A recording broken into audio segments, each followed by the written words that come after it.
Assalamualaikum warahmatullahi wabarakatuh. Bismillahirrahmanirrahim. Alhamdulillahi rabbil alamin. Alhamdulillahilladzi hadana lihadza wa ma kunna linahtadiya laula an hadanallah. Asyhadu an la ilaha illallah wahdahu la syarika lah. Wa asyhadu anna Muhammadan abduhu wa rasuluh la nabiyya ba'dah. Allahumma salli wa sallim ala sayyidina Muhammad wa ala alihi wa sahbihi wa man tabi'ahu wa nasarahu wa wala. Qalu subhanaka la ilma lana illa ma 'allamtana innaka antal alimul hakim. Rabbi shrah li sadri wa yassir li amri wahlul 'uqdatam min lisani yafqahu qawli, amma ba'd. Yang saya hormati, saya muliakan segenap pengurus DKM Mushola Tanzilul Huda, para satid, para hujjaj, para sesepuh dan tokoh masyarakat yang juga saya hormati, saya muliakan. Mohon maaf tidak saya sebutkan satu persatu namanya, namun tidak mengurangi rasa hormat dan ta'zim saya kepada para beliau. Untuk para guru, para asatidz, mudah-mudahan Allah senantiasa memelihara beliau dan beliau juga akan bisa bermanfaat bagi kehidupan kita. Ilmu yang diajarkan kepada kita menjadi ilmu yang bermanfaat. Amin ya rabbal alamin. Itu juga segenap jamaah rahimakumullah yang juga saya hormati, saya muliakan. Sekali lagi mari kita baca Ummul Quran surah Al-Fatihah untuk mengawali kajian kita. Kita mohon pada Allah Subhanahu wa taala semoga kajian kita pada pagi ini besar manfaatnya untuk bekal kehidupan kita, bermanfaat bagi peningkatan kualitas iman dan amal kita, bermanfaat pula bagi keluarga kita, keturunan kita dan juga masyarakat kita. Kita doakan mereka yang telah banyak dan besar jasanya terhadap mushola ini, baik mereka yang telah berwakaf, beramal jariah maupun memakmurkannya. Begitu juga orang-orang yang telah banyak dan besar jasanya di dalam kehidupan kita, para guru kita, kedua orang tua kita, anggota keluarga dan kerabat-kerabat kita. Mereka yang telah meninggal dunia senantiasa mendapat limpahan rahmat, maghfirah, ampunan dari Allah Subhanahu wa taala. Alam barzah mereka dijadikan raudhah min riyadil jannah.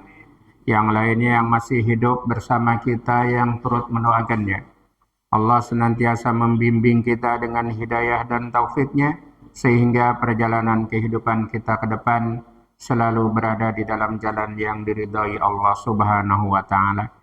Ala hadhihi niyah wa ala kulli niyatin salihah bijahi Rasulillah Sayyidina Muhammadin sallallahu alaihi wasallam.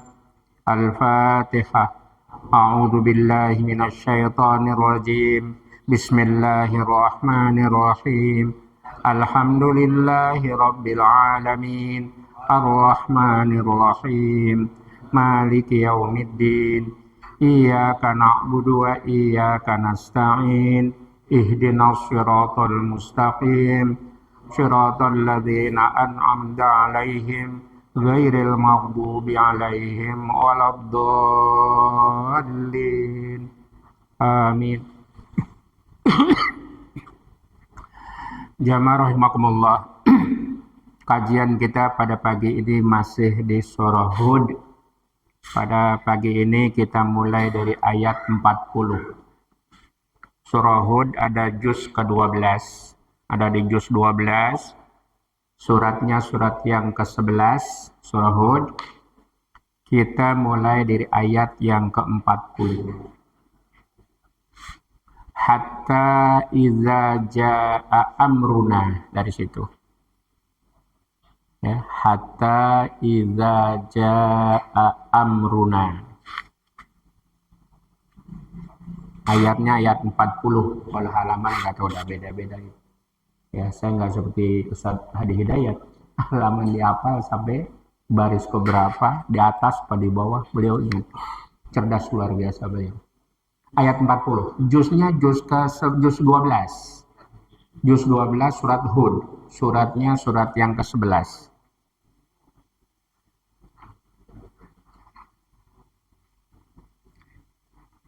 Kamu belum? Ayat ke-40 diawali dengan ayat hatta idza jaa amruna. Ya nah, belum ketemu. Jusnya 12 ya.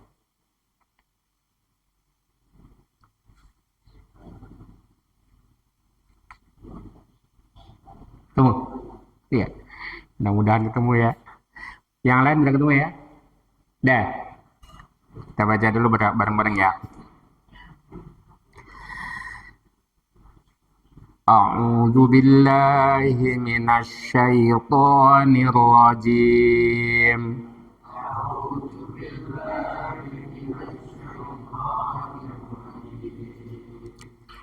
Bismillahirrahmanirrahim.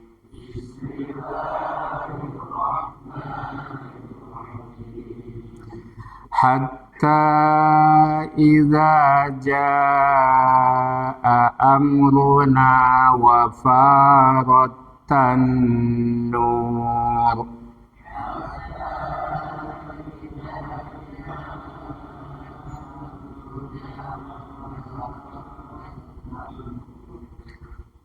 Qul nahmil fiha min kullin zawjaini itsnaini wa ahlak.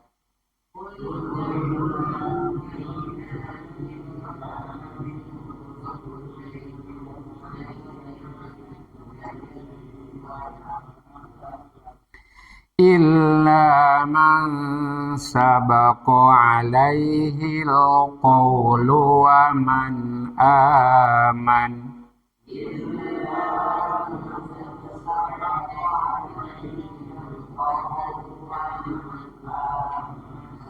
Wa ma amana ma'ahu illa qalil.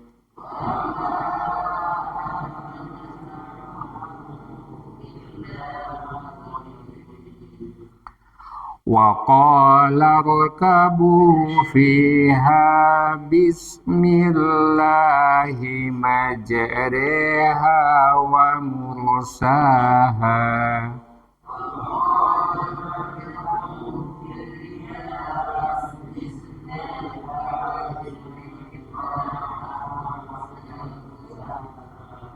Bapak jamaah rahimakumullah, pada kata majroha di situ itu hukum bacanya adalah imalah, maka rohnya dipepet jadi e.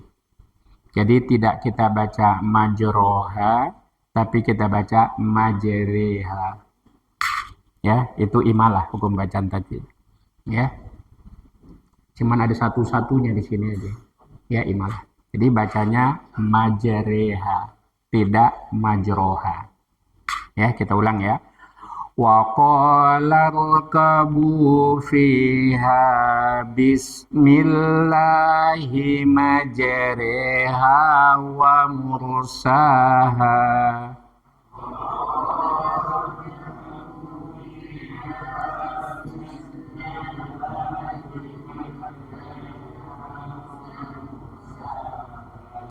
Inna rabbi laghafurur rahim.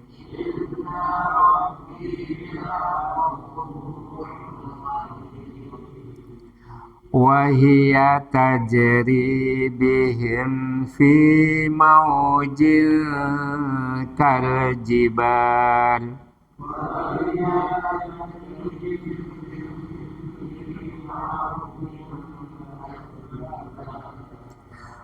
Wa nada Nuhun ibnahu wa kana fi ma'zili ya bunayya arkam ma'ana.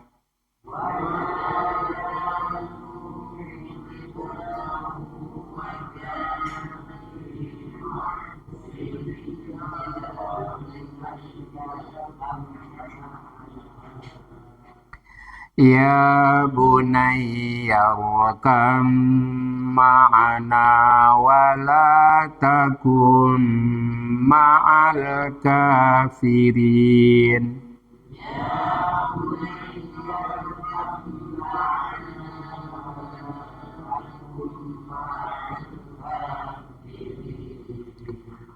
Qala sa'awi ila jabali ya'simuni minal ma'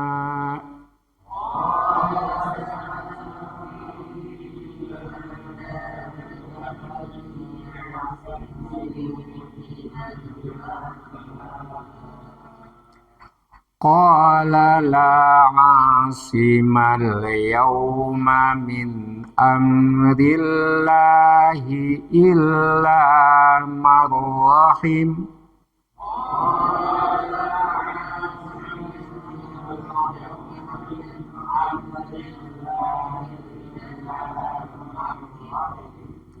وحال بينهما الموج فكان من المغرقين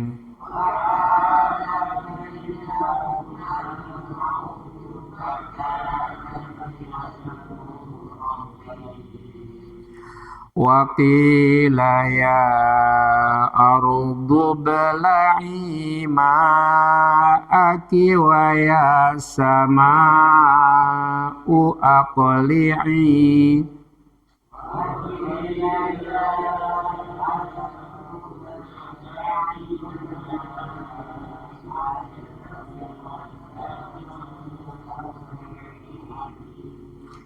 وغيض الماء وقضي الأمر واستوت على الجود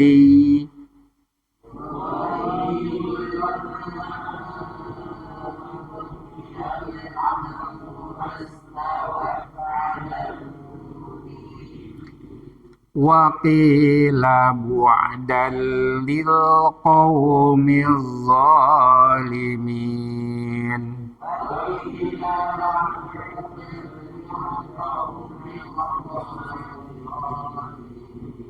صدق الله العظيم. Ya, jamaah rahimakumullah, alhamdulillah, puji syukur kehadirat Allah Subhanahu wa taala. Pada pagi ini kita dalam keadaan sehat walafiat di dalam limpahan karunia iman Islam, sehingga kembali bersama kita bisa melaksanakan agenda rutin setiap hari Ahad ba'da salat subuh, menghidupkan majelis zikir, majelis ilmu. Semoga aktivitas kita pada pagi ini akan menjadi catatan amal soleh kita di sisi Allah Subhanahu wa taala, dan juga akan membukakan pintu-pintu keberkahan dari Allah dalam kehidupan kita, keluarga kita, dan juga masyarakat kita. Amin ya robbal alamin. Jamaah rahimakumullah, kita masih bercerita tentang kisah Nabi Nuh. Pada kajian yang sebelumnya, bulan yang lalu, ya, kita sudah membahas tentang bagaimana Allah memerintahkan kepada Nabi Nuh untuk membuat kapal. Ya, Nabi Nuh diperintahkan untuk membuat kapal di ayat 37 itu, ya, buatlah kapal, ya, di dalam pengawasan kami dan wahyu dari kami. Jadi Allah bimbing buat kapalnya. Yang jadi masalah adalah buat kapalnya itu di atas gunung. Ya, buat kapal di atas gunung. Biasanya orang bikin kapal di mana? Ya, pinggir pantai. Ya, sehingga kalau kapal jadi tinggal dorong. Nah, kalau bikin kapal di gunung, kalau kapal udah jadi siapa yang memikul? Benar nggak? Nah, tapi ini adalah perintah Allah Subhanahu wa ta'ala. Maka kata Allah, nggak usah pedulikan lagi dah orang-orang yang memang selama ini menentangmu itu. Maka ketika Nabi Nuh bikin kapal, lewat dah tuh orang-orang yang sombong yang selama ini ngejek Nabi Nuh. Ya, yang suka ngatain Nabi Nuh gila, macam-macam. Ya, kenapa? Ya begitulah, sepanjang sejarah, sepanjang zaman kehidupan, orang-orang pemikul kebenaran, penganjur kebenaran selalu mendapat ujian, dicela, dibully, di macam-macam, itu biasa itu. Nabi Nuh juga demikian. Padahal Nabi Nuh hanya mengingatkan kepada kaumnya agar menyembah hanya kepada Allah. Jangan menyekutukan Allah. Tapi ya karena nggak sesuai dengan apa yang mereka mau, mereka pengennya menyekutukan Allah, menyembah berhala. Jadi kan Nabi Nuh suruh menyembah Allah, nggak sesuai dengan kemauan mereka. Maka dicelaklah Nabi Nuh, dituduh macam-macam. Ya, Nabi Nuh bikin kapal di atas gunung, diketawain.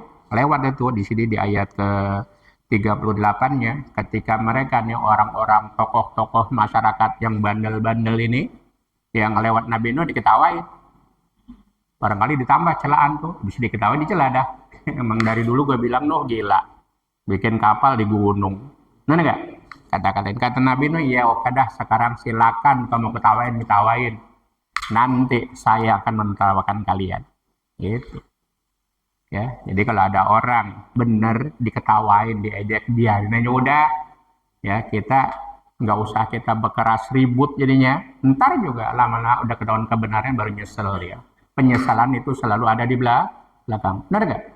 Kalau di depan yang daftar. Benar ya? Kalau di depan namanya daftar, kalau di belakang nyesel. Itu. Iya, manusia memang suka begitu.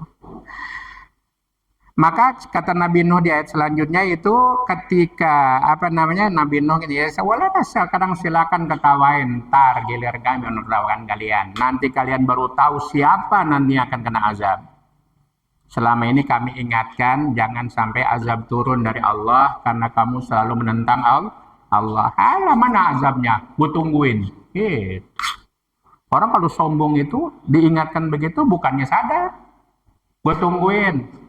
Di medsos saja ada orang perempuan nantang Tuhan. Nih gue lagi mau nantang Tuhan ini.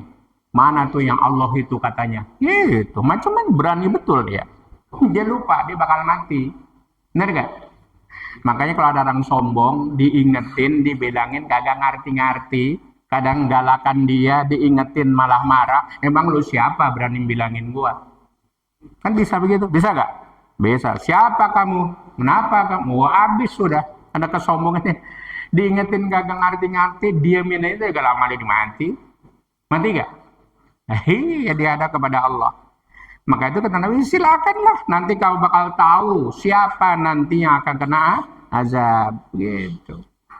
Ya, maka di ayat ke-40 barulah hatta iza jaa amruna wa faratan nur.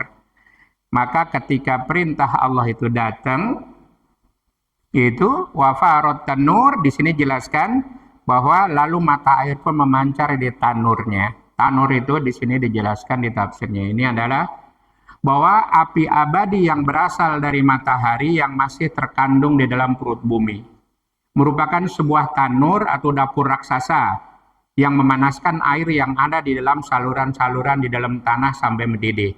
Pada peristiwa bencana banjir besar Nabi Nuh, tanur bumi itu meledak dengan dahsyatnya. Topan Nabi Nuh ini dilukiskan kembali juga ada dalam surah Al-Qamar ayat 9. Jadi rupanya air dalam bumi itu menggelegak. Berarti bukan hanya air biasa, bisa juga air panas. Barangkali yang kita anggap mahma itu kali ya. Kan itu mahma. Mahma kan di dalam bumi itu, dalam gunung. Ya, dia menggelegak-gelegak itu. Nah, kalau dikeluarkan jadi lahar. Benar gak? Lahar tuh kalau keluar betul gunung meletus kan? Lompat itu. Ya. Maka ketika bumi ini mulai bergerak, ya karena dalam surah Al-Qamar dijelaskan tuh Allah perihai langit, turunkan air. Kayak bumi, keluarkan air. Jadi hujannya bukan hanya dari langit. Jadi air dari langit turun, dari bumi mata air memancarkan air. Bahkan semua air yang ada dalam bumi keluar, termasuk air panas yang tanur tadi. Menggelegak dia naik. Ketika mulai bencana itu, maka Nabi Nuh diperintahkan oleh Allah, silakan kamu cari binatang sepasang-sepasang. Udah gawat itu malah nyari binatang disuruh. Jadi bukan lagi adem, udah mulai tanda-tanda bencana mau datang, suruh nyari binatang sepasang sepasang. Nah kalau udah ketemu begitu juga masukkan mereka semua ke kapal. Kan di situ dikatakan kul nahmil fiha. Masukkan semua ke kapal itu setiap binatang sepasang-sepasang juga semua keluargamu. Masukkan. Ya, kecuali bagi mereka-mereka yang sudah memang tertulis bakal dapat azab, yang kafir yang menentang itu biarin aja dia nggak mau. Ya, ajak semua keluargamu yang beriman naikkan ke kapal semua, binatang-binatang masukin ke kapal semua, sepasang-sepasang. Begitu juga orang-orang beriman, waman aman, orang-orang beriman juga masukkan semua. Mereka-mereka yang sedang pasti bakal kena azab karena selama ini zalim menentang apa yang Allah perintahkan, biarin aja, nggak usah peduliin. Ajak mereka yang beriman, ajak keluargamu, binatang-binatang yang udah kamu temuin sepasang-pasang, masukin semua. Wa ma amana ma'ahu illa qalil. Sedangkan kata Allah, orang-orang beriman kepada Nabi itu hanya sedikit sekali. Nabi Nuh berumur panjang, 950 tahun. Panjang nggak tuh umur? Insya Allah. Orang sekarang nggak ada umur segitu. Ada nggak? Nggak ada. Lagi kalau umur sampai 900 tahun, teman kita pada hilang semua udah. Bener gak ya? Kita 900 tahun, teman kita udah pada gak ada. Sendirian dan paling tua. Nah, Nabi Nuh emang dikasih umur panjang. Berarti kaumnya juga umatnya umurnya yang panjang, berimbang dengan nabinya. Ya, sedikit sekali yang beriman yang percaya dengan Nabi Nuh. Ya memang begitu. Di sedunia ini nih, kalau dibandingkan kaum muslimin dengan kaum kafir, bedakan mana? Yang kafirnya, benar. Ya, sebab orang-orang yang mengikut kebenaran itu emang orang-orang pilihan. Ya, menurut yang saya baca sih di kitab tafsirannya, Nabi Nuh itu kan hampir ratusan tahun tuh. Ya, mengajak kaumnya untuk beriman. Yang ikut cuma 80. Anggaplah 800 tahun Nabi Nuh dakwah. Sebab kan nggak dijelaskan umur berapa Nabi Nuh dikasih wahyu. Ya, misalnya mulai 800 tahun dia didakwah. Yang ikut katanya 80 orang. Jadi ngajakin rata-rata 10 tahun ngikut atu. Capek nggak kira-kira? Kita ngajakin temen nih, udah bertahun-tahun nggak mau ngikut. Kalau kita nggak pakai tahun-tahun, 3 kali ngajakin di kamar juga pegel udah. Ikut yuk, nggak. Terus ikut lagi, nggak. Kalau ngajakin dia, udah 3 kali gue ajakin kagak mau, kesel, gue bosen. Bener nggak? Itu kita. Tapi kepada Nabi dan Rasul nggak boleh begitu. Tapi karena udah ratusan tahun dia ngajakin, ya capek juga. Bener nggak? Makanya di dalam surah Nuh kan ada surah Nuh kan? Nabi Nuh minta akhirnya kepada Allah, ya Allah nih orang ini, umat nih, kalau saya bilangin, saya lagi ngomong kupingnya disumpel. Nabi Nuh sumpel kupingnya. Tapi Nabi Nuh tetap ngomong. Kalau kita lagi ngomong disumpel, kayak gimana kira-kira? Ya tinggal, buat apa ngomong orang budeng? Kalau bajunya kebetulan gamisnya banyak nih, itu luas, bajunya dikatasin tuh, nggak mau ngelihat Nabi Nuh. Hampir begitu. Nabi Nuh hampir bilang kepada, ya Allah saya udah ngajakin baik-baik, saya datengin rumahnya, baik-baik saya ajak, nggak mau ngikut juga. Saya udah bilang, saya ceramahin, nggak mau ngikut juga. Akhirnya pada akhirnya di surah Nuh itu dijelaskan, akhirnya Allah, Nabi Nuh minta, ya Allah habisin aja udah orang kafirnya, udah bandel-bandel. Karena nggak akan lahir dari mereka nanti kafir juga keturunannya. Gitu. Ya Allah kabulkan doanya. Karena setiap nabi dan rasul itu ada doa pamungkasnya. Doa pamungkasnya. Semua nabi dan rasul. Nabi Nuh doa pamungkas itu minta habisin aja nih orang. Ya, Allah kabulkan. Nih suruh bikin kapal, air laut, air hujan, ya badai. Semua para nabi begitu. Ya Nabi Hud juga begitu. Nabi Soleh juga demikian. Ada kesel. Begitu suruh onta jangan dibunuh, dibunuh ontanya. Jangan diganggu nih onta. Onta ini milik Allah, dibunuh malah. Kalau gitu tungguin 3 hari. Gitu, 3 hari turun bencana azabnya. Nabi Shu'aib juga begitu. Nabi Shu'aib kaumnya ini bisnismen, pedagang. Tapi suka curang, ngurangin timbangan, bohongin orang dalam dagang. Zaman sekarang ada nggak model begitu? Ya, dagang bohongin orang mulu. Ya, nimbang dikurangin, ukur dikurangin. Nabi Syuaib umat begitu, dibilangin jangan begitu, adil dalam nimbang tuh bener. Bandel malah, kamu kan tahu emang ini harta kami, biarin kami ngelakukan terhadap harta kami, terserah kami. Gitu. Nabi Nuh kesel juga, lama-lama doain juga. Tinggal Nabi kita Muhammad SAW yang belum menggunakan doa pamungkasnya. Apa itu? Nabi minta kepada Allah agar nanti diberi oleh Allah untuk kekuasaan atau izin untuk memberikan syafaat. Syafaat itulah doa pamungkas Nabi. Makanya di dunia ini sebandel apapun umat Nabi Muhammad itu sedunia Pak ya. Jadi anggap umat Nabi Muhammad itu kaum muslimin aja, bukan, sedunia. Sedunia ini umat Nabi Muhammad. Karena Nabi Muhammad diutus untuk seluruh umat manusia. Wa ma arsalnaka illa kafatan linnas. Tidaklah kami mengutus engkau ya Muhammad melainkan seluruh umat manusia. Nah, cuman ada yang beriman, yang percaya. Yang percaya, yang beriman itu yang disebut kaum muslimin. Ini kita ini. Yang menolak itu disebut kafir. Kafir pun nanti ada kategorinya macam-macam. Yang paling berbahaya kafir munafik. Orang munafik ini paling berbahaya. Dia nyaru di mana aja kayak bunglon. Ya, di barisan kaum muslimin aku Islam. Di teman-temannya, ini gua kelompok lo. Gitu. Makanya sering kan saya ngasih perumpamaan buat mereka itu seperti kalau musang berbulu ayam. Musang berbulu ayam. Kita sangka ayam, masukin ke kandang ayam kita. Habis nggak ayam? Habis makan musang. Ya, serigala berbulu domba. Nah, serigala benar berbulu domba. Kita sangka domba, masukin ke kandang-kandang, habis makan serigala. Benar nggak?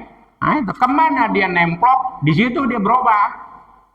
Itu. Ini yang Nabi sendiri menyabdakan bahwa beliau nggak khawatir nanti di akhir zaman ada Dajjal. Kan memang ada berita-berita tentang Dajjal itu. Dajjal ini kafir jelas. Siapa yang ikut akan makmur hidupnya.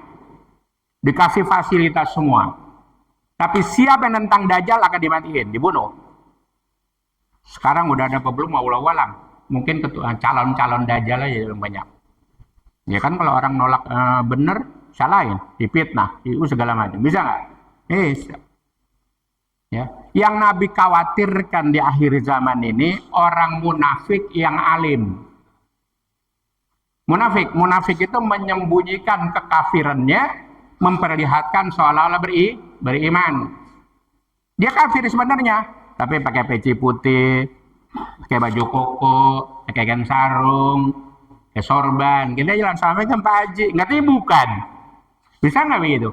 Bisa, dia nyelusup ke dalam barisan kaum muslimin. Itu yang Nabi khawatirkan. Dia hafal Quran, banyak hafal hadis, pinter dalil, tapi sebenarnya itu digunakan oleh dia untuk menghancurkan Islam.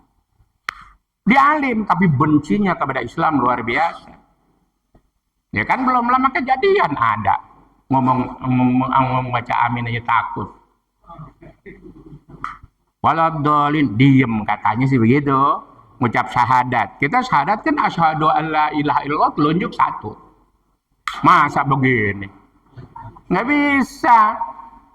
Kalau kita begini menyekutukan Allah dong. Ya, atau gemelaju udah asyhadu alla ilaha illallah. Nggak bisa begitu. Kita kerjakan dalam sunnah tangan kita. Satu jari. Begitulah, ya. Jadi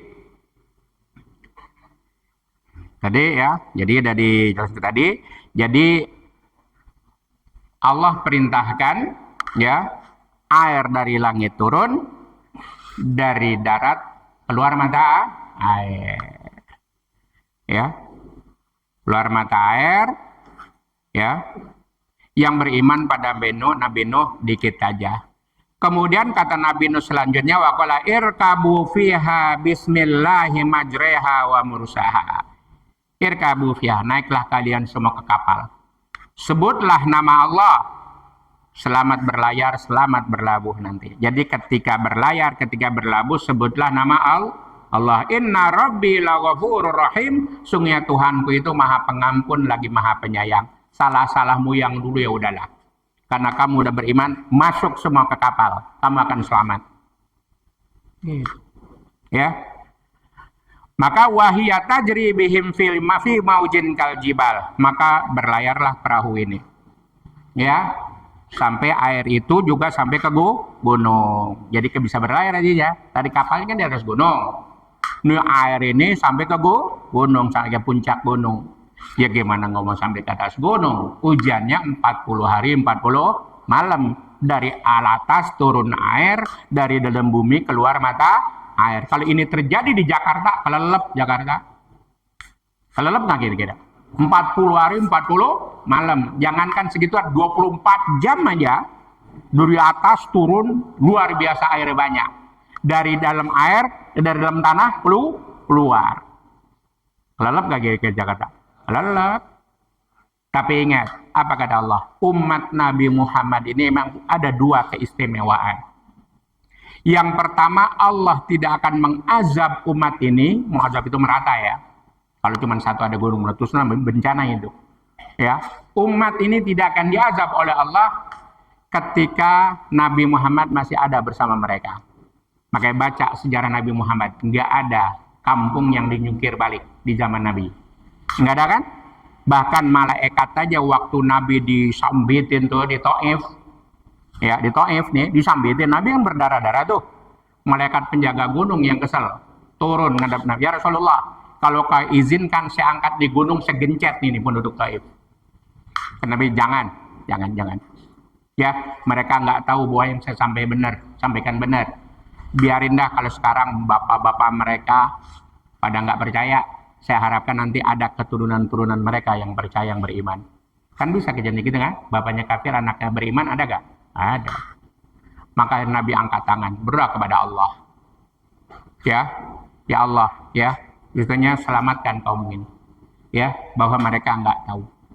Nabi malah mendoakan, ya, kepada kaumnya yang tadi jahat-jahat itu, didoakan oleh Nabi kita Muhammad SAW.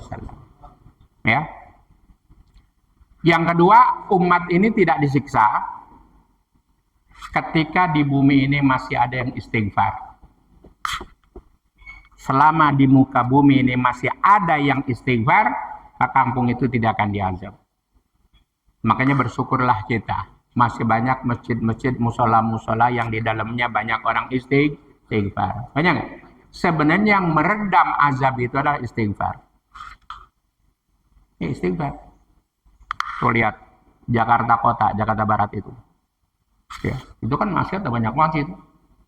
Tapi nyelip ada musola itu. Kecil musolanya. Benar gak? Ya. Di situ ada masih orang salat, orang istighfar. Maka bencana itu ditahan. Kalaulah tidak melihat orang yang masih belajar, anak-anak kecil yang masih menuntut ilmu, maka Allah udah jungkir balikkan bumi. Dan kiamat tidak akan terjadi selama di bumi masih ada yang menyebut Allah. Nama Allah dan nggak disebut lagi, hancurlah bumi ini. Dan kiamat itu bisa dimulai dari rumah kita sendiri. Kalau di rumah kita udah nggak ada lagi yang nyebut Allah, berarti nggak ada yang kebayang udah. Benar nggak?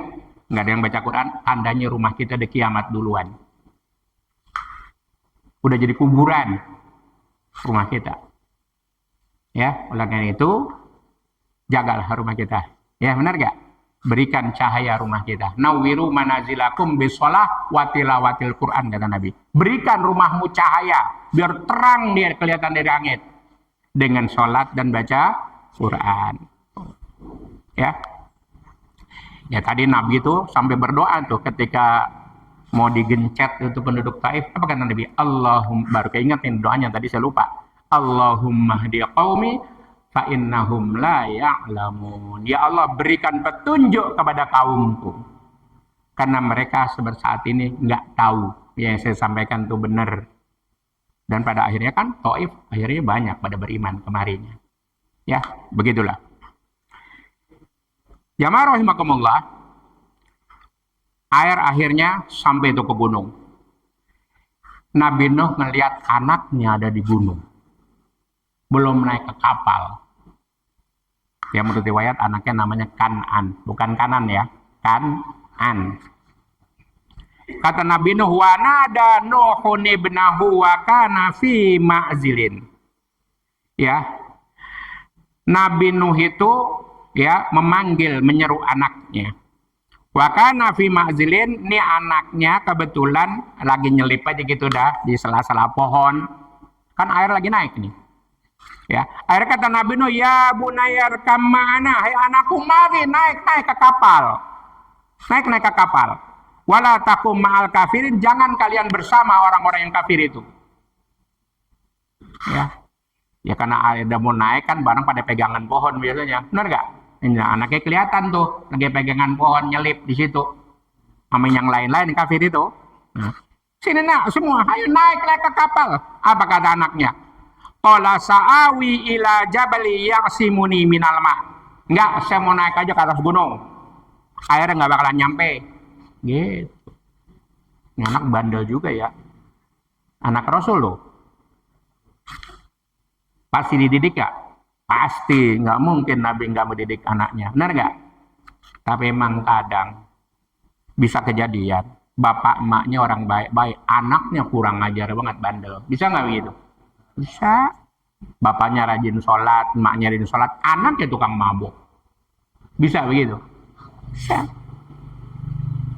Ya. Makanya ya kita berusaha didik anak kita semampu yang kita bisa. Selama anak udah kita didik dari kecil sampai dia dewasa, kita kenalkan pada Tuhan, didik benar, ujung-ujung mental juga. Karena salah pergaulan. Benar gak? Orang tua nggak tanggung jawab. Karena udah diajarin. Tapi kalau orang nungguin, ya biarin dah.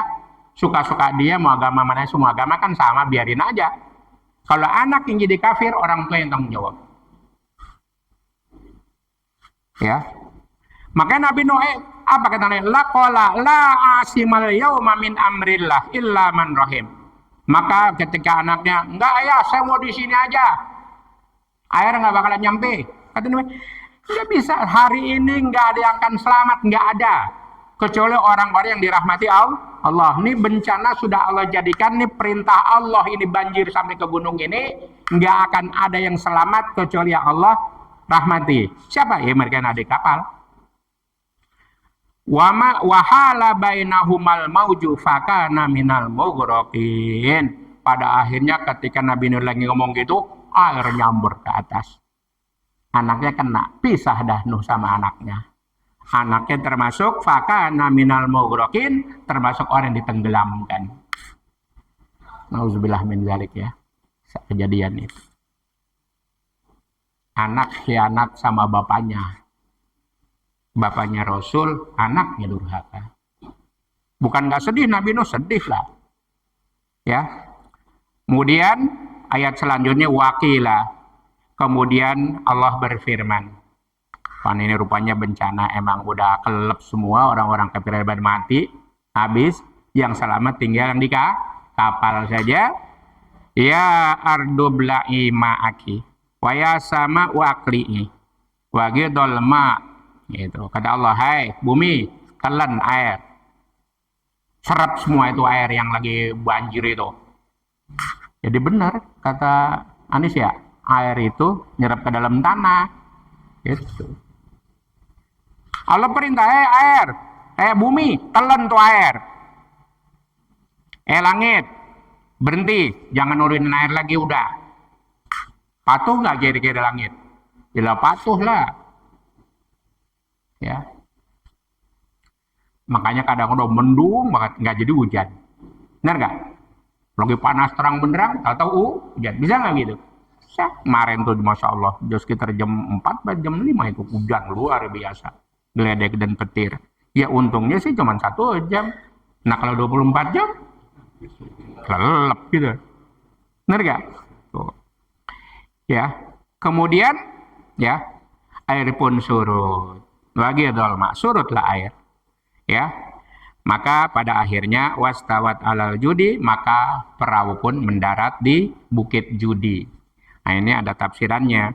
Bukit Judi itu sebuah gunung. Ya, tingginya 4000 meter. Di daerah Bonton terletak sejauh 4 km dan 40 km di arah timur laut Jazirah Ibnu Omar, yaitu Syria, di pinggir Sungai Tigris Tengah. Saya nggak tahu tuh ya, tempatnya nggak tahu saya, membacain doang. Ya, Sungai Tigris juga saya nggak tahu di mana adanya. Iya, pokoknya intinya begitu, bahwa dia mendarat di atas gunung, dibikin ya di atas gunung, mendaratnya di atas gunung. Wakila bu'dal lil qaumi zalimin. Sedangkan orang-orang zalim, orang-orang kafir itu binasa semua. Jadi pada akhirnya manusia berikutnya yang ada di kapal berketurunan lagi, menyebar lagi. Makanya dikatakanlah bahwa bencana Nabi Nuh merupakan kiamat yang pertama. Manusia itu habis. Ya habis, kecuali di kapal. Yang di kapal inilah berketurunan lagi. Ya, berketurunan lagi. Sampai sekarang dah tuh. Sekarang udah banyak, udah di akhir zaman. Dan miliaran orang sekarang. Ya. Sedikit hari di 45 tutup sedikit ya. Jadi wanada nuhur robahu. Maka setelah kapal ini mendarat di atas gunung, Nabi Nuh pun berdoa kepada Allah. Ya, Rabbi innabni min ahli. Ya Allah, itu anak saya, keluarga saya. Ya Allah, kan Nabi Nuh sedih banget ngelihat anaknya kelelep. Benar gak? Disuruh naik kapal nggak mau, akhirnya kelelep. Ya Allah, innabni min ahli. Itu anak saya, ya Allah. Wa inna wa'dakal haq. Sesungguhnya janjimu pasti benar. Wa anta ahkamul hakimin. Engkaulah hakim yang maha adil. Ketika Nabi Nuh bilang dia anak saya, langsung dapat jawaban dari Allah di ayat 46-nya. Qala ya Nuh, wahai Nuh, innahu laisa min ahlik. Dia bukan lagi keluargamu. Langsung Allah yang putuskan. Kenapa? Innahu amalun ghairu soleh. Perbuatannya enggak baik. Bukan anakmu lagi dia. Bukan keluargamu lagi. Fala tas'alni ma laisa laka bihi ilm. Janganlah kau meminta hal yang kau enggak ketahui. Ini semua udah ketentuanku. Kamu enggak tahu apa-apa. Ya. Inni a'izuka antakuna minal jahilin. Saya nasihati kamu. Jangan jadi orang yang bodoh. Minta enggak tahu urusan. Di sini gitu. Jadi Allah tenggelamkan anak Nabi Nuh adalah memang sudah ketentuan Allah. Dan ketika Nabi mengatakan dia keluarga saya, Allah sih bilang dia bukan lagi keluargamu. Jadi nanti Nabi ini di sorga, anaknya pasti ke neraka. Ya, ini jadi suatu pelajaran juga bagi kita, Pak ya. Kita maka itu berusaha sajalah kita didik anak dan keluarga kita, perkenalkan dia kepada Allah. Agar dia kenal kepada Allah. Kalau dia bergaul kita lihat juga, tengok-tengok gitu. Ya teman-teman, wah teman-temannya bisa membawa dia kepada kekafiran nih, ingetin, gitu. Sebab orang sekarang gampang banget bisa jadi murtad dia, karena miskin murtad. Bisa nggak? Anak lo nggak ada yang sekolah ya? Iya, habis gimana mau sekolah? Duit kagak ada, bayaran mahal. Gue yang biayain sampai sarjana, sampai S3, ya doktor. Tapi ada tapinya. Nah, ikut gue. Oh. Ya, saya hanya mengingatkan buat kita semua Pak ya, kita jadi orang kaya ujungnya mati. Benar nggak? Orang kaya bakal mati ya? Mati. Kita jadi orang miskin juga ujungnya mati. Ntar kelaparan mati, orang kelaparan belum tentu mati kalau dia ngasih makan. Benar nggak? Orang kenyang aja bisa mati, bisa nggak? Terus makan kekenyangan dia, sakit akhirnya. Mati juga. Karena mati memang udah ada di ujung kita, di ujungnya. Oleh karena itu yang penting jagalah iman kita. Supaya kita mati dalam iman. Ya. Mudah-mudahan ada manfaatnya Pak ya. Ini nanti nih kisah Nabi Nuh masih berlanjut nih. Masih ada terusannya. Ya, masih ada terusannya. Ya. Bagaimana nanti ya di penutup kisah Nabi Nuh ini. Nabi Nuh ini kisahnya sampai ayat 50-an. Ya, panjang itu. Ya. Jadi Bapak jamaah rahimakumullah, ini yang bisa saya kaji dari surah ini ya. Nah, tentu saja kalau ada hal yang keliru tolong diperbaiki. Karena sering saya ingatkan kebenaran hanya datang dari Allah dan Rasulnya. Kalau ada kekeliruan dari saya. Tadi di awal mulai kita lupa baca Sayyidul Istighfar. Benar gak? Kayaknya lupa dah. Benar ya? Kita baca kenapa? Sayyidul Istighfar Pak. Baca tiap pagi dan sore. Karena dia benteng iman kita. Benar akidah. Nabi kasih kabar gembira. orang yang baca pagi-pagi Sayyidul Istighfar. Dia baca dengan penuh keikhlasan. Kalau belum nyampe sore dia mati, kata Nabi, dakhalal jannah, masuk surga dia. Dia baca sore, belum sampai besok pagi dia mati, dakhalal jannah, masuk surga. Pasti itu. Karena mati dalam iman, tidak menyekutukan Allah. Masalah dia surga langsung apa mampir dulu, itu kan tergantung amalannya. Benar gak? Ya. Nah, yang kedua itu radina billahi robba, aslinya raditu billahi robba. Kalau sendiri karena baca rame radina billahi robba bil islami di Nabi Muhammadin Nabi wa Rasulah. Kata Nabi, orang yang ridho dengan ini, ridho bertuhan pada Allah, ridho beragama Islam, ya, ridho kepada Nabi Muhammad. Maka kata Allah, dakhalal jannah. Orang model gini kata Nabi juga bakal masuk surga. Maka saya katakan dua doa ini adalah benteng akidah kita. Kita baca dulu sebelum kita tutup ya. Karena kelupaan kita baca. Sebab kayaknya belum pada baca ini kayaknya. Belum ya? Belum. Kita baca bareng-bareng. Ya, bareng-bareng aja karena udah pada hafal. Ya, bareng-bareng. Bismillahirrahmanirrahim. Allahumma anta rabbi la ilaha illa anta khalaqtani wa ana abduka wa ana ala ahdika wa wa'dika mastata'tu a'udzu bika min syarri ma sana'tu abu'u laka bi ni'matika alayya wa abu'u bi dzambi faghfirli fa innahu la yaghfiru dzunuba illa anta radina billahi rabba wa bil islami dina wa bi muhammadin nabiyya wa rasula radina billahi rabba wa bil islami dina wa bi muhammadin nabiyya wa rasula radina billahi rabba wa bil islami dina wa bi muhammadin nabiyya wa rasula. Al-Fatihah. A'udzu billahi minasyaitonir rajim. Bismillahirrahmanirrahim. Alhamdulillahi rabbil alamin arrahmanir rahim maliki yaumiddin iyyaka na'budu wa iyyaka nasta'in ihdinas siratal mustaqim siratal ladzina an'amta 'alaihim ghairil maghdubi 'alaihim waladdallin. Amin. Bismillahirrahmanirrahim. Alhamdulillahi rabbil alamin. Allahumma shalli ala sayidina Muhammad wa alihi wa sahbihi wa sallim. Allahumma inna nas'aluka imanan daima, nas'aluka qalban khashi'a, wa nas'aluka yaqinan sadiqa, nas'aluka dinan qayyima, wa nas'aluka amalan salihan mutaqabbala. Allahumma bihaqil Fatihah wa bisiril Fatihah bi karamatil Fatihah iftah lana abwabal khair waj'alna wa ahlana wa dzurriyyatana min ahlil khair wahtim lana bi khair bi rahmatika ya arhamar rahimin. Subhanakallahumma wa bihamdika asyhadu an la ilaha illa anta nastaghfiruka wa natubu ilaik. Sallallahu ala sayidina Muhammadin wa ala alihi wa sahbihi wasallam. Walhamdulillahi rabbil alamin. Wassalamualaikum warahmatullahi wabarakatuh.